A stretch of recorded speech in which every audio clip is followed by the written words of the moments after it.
Power star Sardar Gabbar Singh పై మెల్లమెల్లగా నీలి నీడలు కమ్ముకుంటున్నాయి. సర్దార్ షూటింగ్ సమయం నుంచి సినిమా ఆడియో వేడుక జరిగేంత వరకు కూడా సర్దార్ పై భారీ అంచనాలే ఉన్నాయి.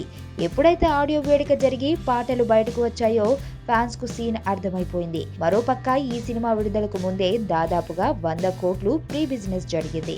అయితే ఇప్పుడు ఆ ప్రీ బిజినెస్ కాస్త తలనొప్పిగా మారింది.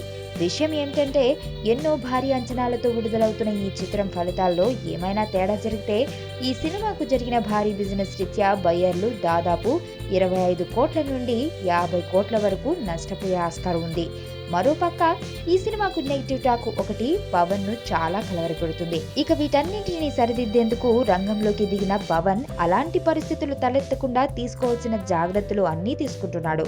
ఇక మరోపక్క సినిమా నిర్మాత శరత్ మరార్ పై కూడా ఒత్తిడి బాగా పెరిగిపోతుంది. ఈ సినిమా ఓవర్సీస్ హక్కులను 10 కోట్లకు కొనుక్కున్న అక్కడి బయ్యర్లు ఈ సినిమా రిలీజ్ టాక్ రాకుండానే ఏప్రిల్ 7వ తారీఖున భారీ స్థాయిలో అమెరికాలో ప్రీమియర్ షోలను వేయకపోతే తాము తీవ్ర ఇబ్బందులను ఎదుర్కొంటామని ఈ సినిమాను కొనుక్కున్న ఓవర్సీస్ బయ్యర్లు అదేవిధంగా ఈరోస్ ఇంటర్నేషనల్ వాళ్ళు కూడా వాదిస్తున్నట్లు సమాచారం. ఇక ఈ వ్యవహారం అంతా చూస్తే ఇన్ని అంచనాల మధ్య విడుదలవుతున్న ఈ చిత్రం రిజల్ట్ ఏమాత్రం తేడా వచ్చినా అంతా అస్సామే అంటున్నారు పవన్ అభిమానులు.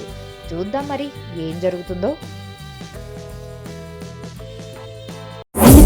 సింతామణి నా పేరంటే తెలియనోళ్ళు లేరే జాని, వయసు లెక్క సీక్రెటు గాని నన్నడగమాక అంటాంది జారేవుని.